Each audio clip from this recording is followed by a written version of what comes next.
একদম ঘরোয়াভাবে মাত্র কয়েকটি উপকরণ ব্যবহার করে কিভাবে দই কাতলা করবেন সেটাই আমি আজকে দেখাবো। আমি এখানে ২ পিস মাছের জন্য ২.৫ থেকে ৩ চামচ মতো টক দই নিয়েছি। তাতে লবণ, হলুদ, লঙ্কা গুঁড়ো আর স্বাদটাকে ব্যালেন্স করার জন্য চিনি দিয়ে ভালো করে ফেটিয়ে নেব।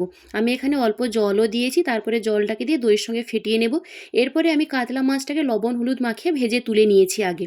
ওই তেলে গোটা গরম মসলা, লবঙ্গ, এলাচ, দারচিনি ফোড়নে দিয়ে দেব। তারপরে একটা যখন সুন্দর গন্ধ আসবে তখনই গ্রেট করা পেঁয়াজটাকে দিয়ে দেব। পেঁয়াজটা যখন হালকা ভেজে আসবে আদা রসুন বাটা কাঁচা লঙ্কা দিয়ে মশলাটাকে কষিয়ে নেব। এই সময় আমি কিন্তু অল্প একটু জিরা গুঁড়ো দিয়েছি। মশলাটা ভালোভাবে কষানো হয়ে গেলে গ্যাসের ফ্লেমটাকে একদম লো করে ফেটিয়ে রাখা টক দই দিয়ে দেবো। আজকে শাট আউটে আছে জুমারাদি, বলেছে দিদি পরের ভিডিওতে আমার নাম নিও প্লিজ। হ্যালো জুমারাদি। যখনই দেখবো দইটা ফুটে আসবে তখনই ভেজে রাখা কাতলা মাছটাকে আমি দিয়ে দেবো। মাছটা দেওয়ার পরে আমি খুব একটা বেশি সময় ফোটাবো না, মিনিট দুয়েক মতো ফুটিয়ে গ্রেভিটাকে মিডিয়াম করে নিয়ে নামিয়ে নিলেই কিন্তু দই কাতলা ঘরোয়াভাবে একদম রেডি হয়ে গেছে।